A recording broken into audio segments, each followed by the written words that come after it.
So the latest game that I completed was actually not this game that you're watching right now. It was Celeste, but I'll be talking about that later.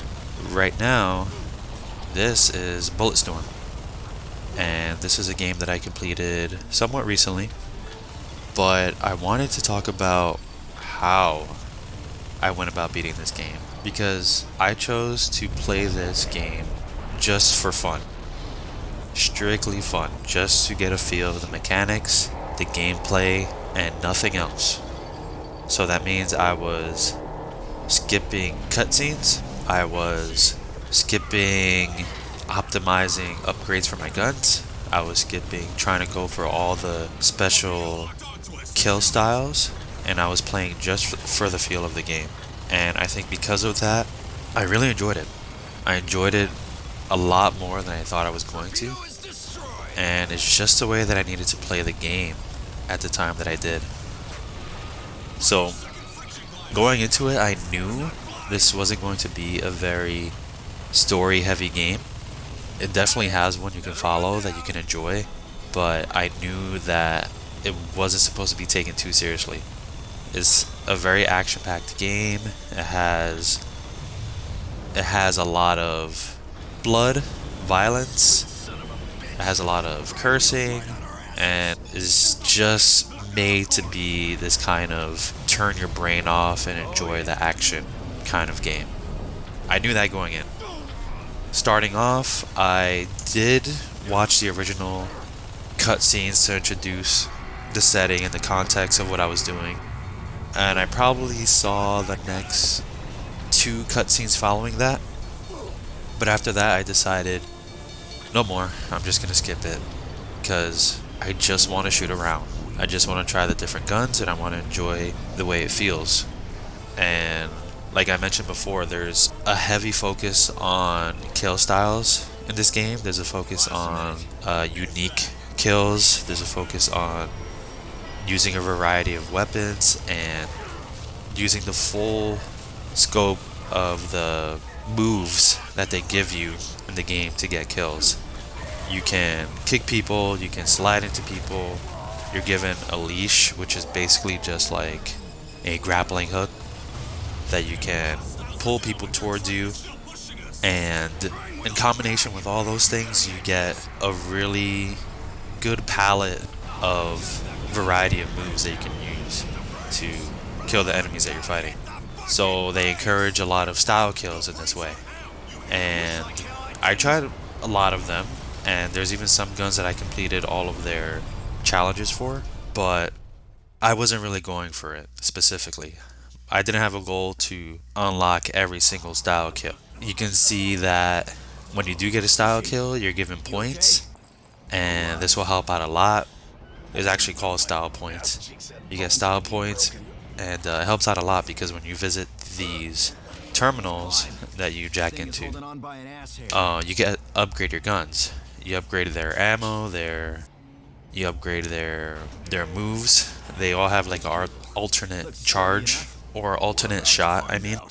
And this is useful when you're getting later into the game and fighting stronger enemies.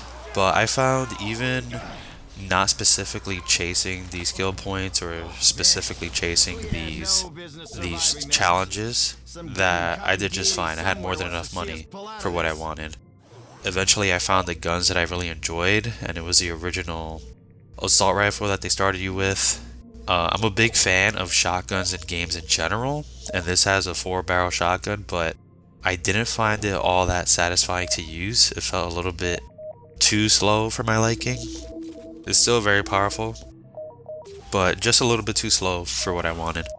I did like this grenade launcher that was very powerful, and then I really enjoyed one of the last weapons you get, which is this drill gun that shoots out giant drill bits at enemies, and you can impale people into the wall when the drill bits go flying into them, or the drill bits can just fly through multiple enemies and you could get collateral kills in that way.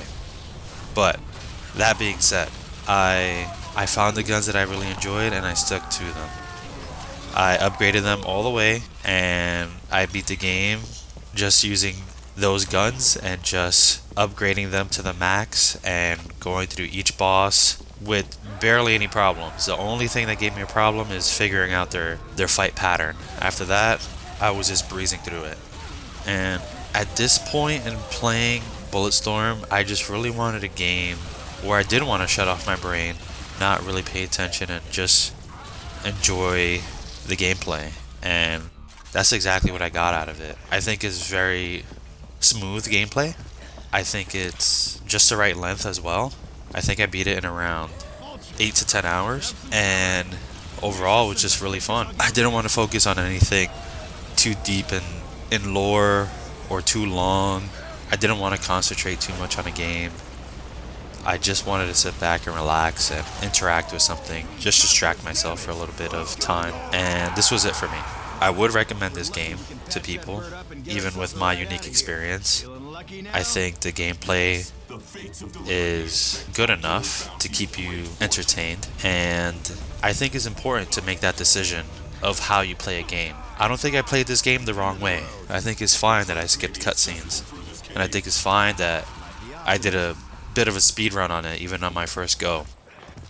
I really can't tell you what the story is about.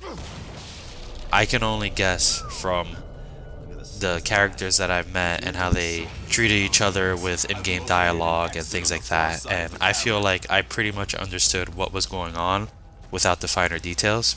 But I think it's okay to play the game how you want, and this is how I used Bulletstorm to get enjoyment out of it. But this goes back to find out how you want to enjoy something. If you want to play on easy, go ahead and play on easy. If you want to skip cutscenes like I did, I think that's okay too. If you're enjoying it, then who's to say that you're wrong? This is a game that's made for your entertainment, for your enjoyment, and if you are having fun, then you're not doing it wrong. And I feel like this was my journey, my story to tell with this game, and that's what I got out of it. Play the game in a way that you're gonna like it. Play the game in a way that you're gonna enjoy spending time with it. That's all I have to say about that. What exactly are we looking at here? We're looking at a nest. Well then, let's just hope the mamas hold up in new digs. Only way out of here is through.